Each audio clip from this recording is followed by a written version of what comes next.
नमस्कार आदाब, मैं हूं आपके साथ अनम और आप देख रहे हैं मन्नत समाचार न्यूज़ चैनल। आइए दिखाते हैं इस वक्त की ताज़ा खबर। जी, आपको जो आज हाउस अरेस्ट किया गया था, क्या वजह रही है?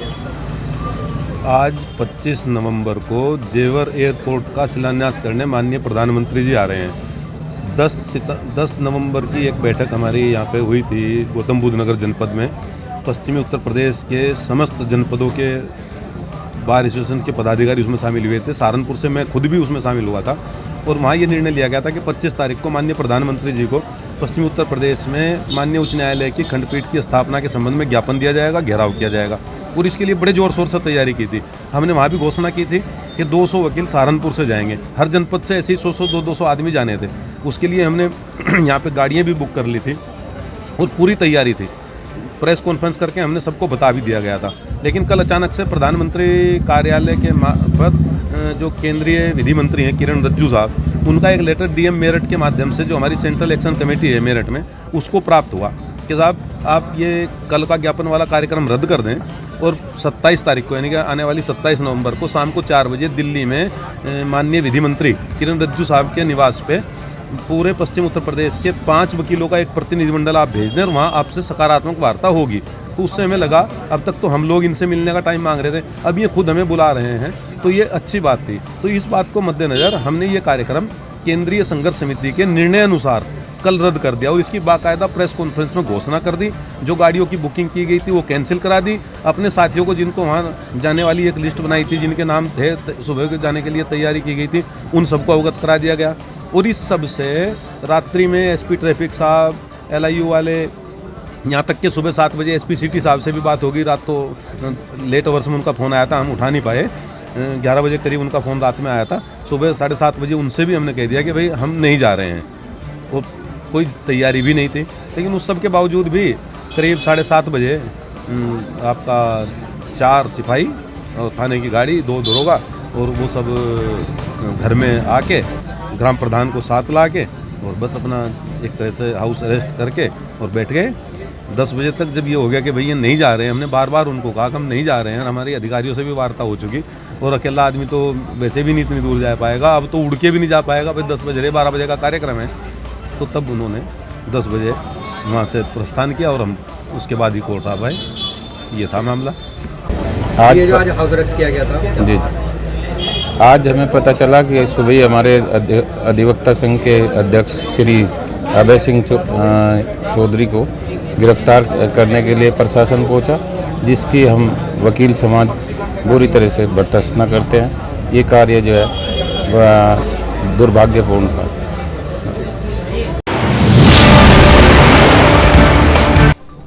जी, आपका नाम? शाहपरवीन। क्या मामला हुआ आपके साथ?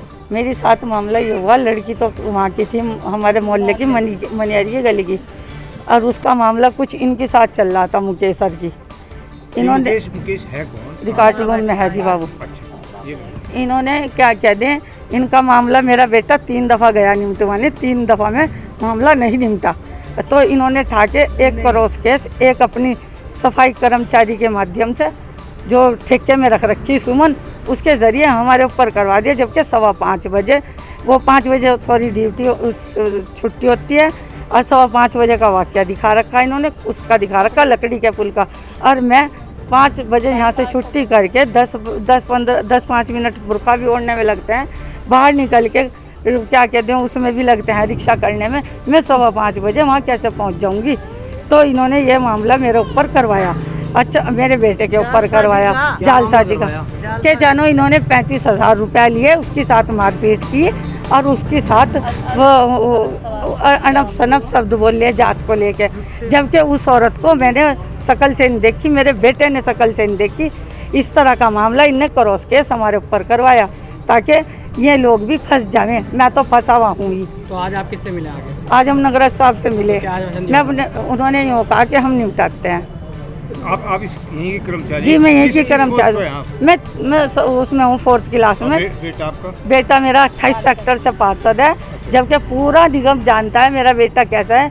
मुझे भी 18 साल हो गए, मैं भी जवानी में आई थी, बुढ़ी हो गई यहाँ पे काम करती करती। मेरा नेचर पूरा सब बता देंगे कि कैसा कैसा नहीं। केस में फंसाया जा रहा है। नाम बताइए मैडम। आप ले लो भाई। पिंकी पवन सिंधे, जनता दल संगठन की राष्ट्रीय महासचिव एवं महिला विंग अध्यक्ष। आज ये जो धरना दिया गया किस मामले में? सर, ये पीजीआई जो सैकुल हिंद मौलाना महमूद हसन मेडिकल कॉलेज फिलकनी में बना हुआ है, उसकी बहाली के लिए है। वो आज भी संस्थान 10-12 साल से बना है और अपनी मूलभूत सुविधाओं से वंचित है, और उसी को बहाल कराने के लिए जनता दल संगठन लगातार 2 वर्षों से प्रयासरत है। और 2 वर्षों में उसने 10 से 12 बार ज्ञापन दिए हैं जिला अधिकारी महोदय को, और कि उस पर हमें कोई आश्वासन दिलवाए या उस पर किसी तरह की कार्रवाई हो, लेकिन वो नहीं हो रही है। तो उस प्रक्रिया को आगे बढ़ाते हुए फिर हमने एक दिवसीय सांकेतिक धरने प्रदर्शन शुरू किए, जिसका आज प्रक्रिया का हमारा 3रा धरना है, सांकेतिक धरना। और गंभीरता से इस बात को प्रशासन नहीं ले रहा है और हमें किसी प्रकार का उनकी तरफ से कोई ऐसा आश्वासन भी उन्होंने हमें नहीं दिया है, और जब तक वो हमें किसी तरह का आश्वासन नहीं देते, हमारे धरना प्रदर्शन लगातार उसी प्रक्रिया से चलते रहेंगे। जी भैया नाम बताइए। मैं सोनू चौधरी मिरासी, डिस्ट्रिक्ट शामली, कस्बा कैराना, गांव बसेड़ा से, और मैं जनता दल संगठन का एक समाज सेवी हूं। और मैं जो आया हूं, हमारे राष्ट्रीय अध्यक्ष फौजी साहब ने मुझे बुलाया और मैं दिल्ली से चल करके उन लोगों के लिए आया हूं जो पीजीआई से निकाले गए हैं, 226 लोगों को, जिनको अब से साल भर पहले फूल मालाओं से स्वागत किया गया था, और आज उनको पीजीआई से निकाल दिया गया। ऐसा क्यों हुआ? तो हमारी शांतिपूर्ण धरना चल रहा है और आगे भी चलता रहेगा। सिर्फ हमारी मांगे कोई गलत मांगे नहीं है, पब्लिक के लिए है, खाली हमारे लिए नहीं है, जनता संगठन के लिए नहीं है, पूरे समाज के लिए ये मांगे। और हम सरकार से निवेदन करते हैं कि हमारी जो मांगे है कोई नाजायज मांगे नहीं है, इसको पूरी करें। मैडम को जी भाई साहब बताएं किस मामले को लेकर आए थे आज? मैं जिलाध्यक्ष विश्व हिंदू महासंघ विनय सिंगल आज ग्राम लंडौरा गुजर में एक मंदिर के जमीन और उसके प्रांगण पर कब्जे के सिलसिले में जिलाधिकारी महोदय को जानकारी दी है। कुछ लोग ग्राम लंडौरा गुजर से हमारे साथ भी उपस्थित हैं। ग्राम प्रधान बाबर पुत्र इकराम वो जो है उस पर नाजायज कब्जा किए हुए है, और उसे सचिव की मदद से, ग्राम सचिव क्या नाम है इसका, अलवर सिंह के सहयोग से उस पर कब्जा करने का प्रयास कर रहे हैं। जिलाधिकारी साहब ने कार्रवाई के लिए भी आदेश कर दिए एसडीएम सदर को, और 1-2 मामले और इधर ग्राम ननियारी का था, भेंट में जो है वहाँ भी धार्मिक एक ठाकुर द्वारा है, उसके ऊपर भी कुछ लोगों ने कब्जा किया हुआ है भूमाफिया ने, और रास्ते को बंद कर दिया है। तो ग्राम प्रधान जो है हालिया समय क्या ग्राम प्रधान प्रतिनिधि साथ में है प्रदीप जी जो है, तो जिलाधिकारी महोदय को जानकारी दी गई है, उनके संज्ञान में तुरंत कार्रवाई का आश्वासन मिला है। यदि मामले में संज्ञान नहीं लिया गया फिर क्या करेंगे? गोरखनाथ मंदिर महंत योगी आदित्यनाथ जी हमारे राष्ट्रीय अध्यक्ष हैं, जानकारी वहाँ तक पहुँचा दी गई है। संज्ञान न लेने का कोई मतलब नहीं हमारा राज्य सरकार में।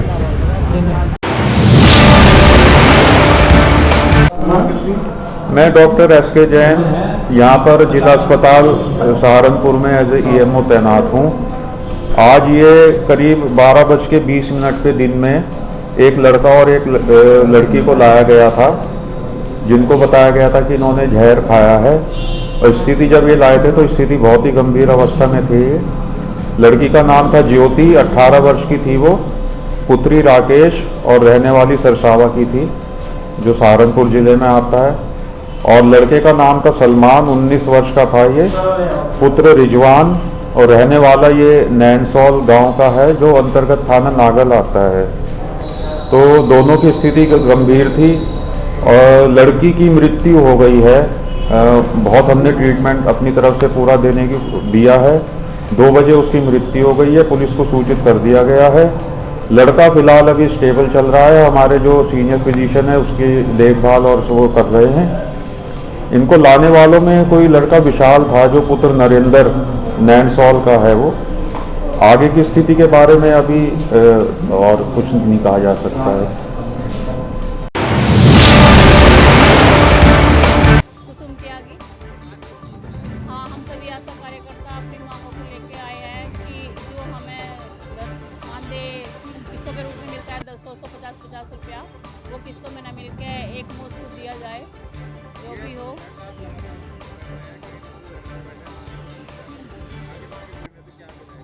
तो फिर हम प्रदेश पे जाएंगे। यहाँ कुछ नहीं होगा तो प्रदेश पे जाना पड़ेगा। नहीं, हम 21 अक्टूबर से धरने पे बैठे हुए हैं, अब तक कोई आश्वासन नहीं मिला। सीएम सर को भी हमने ज्ञापन दिया था और एसडीएम सर को भी दिया था। अपनी कोई आशा नहीं।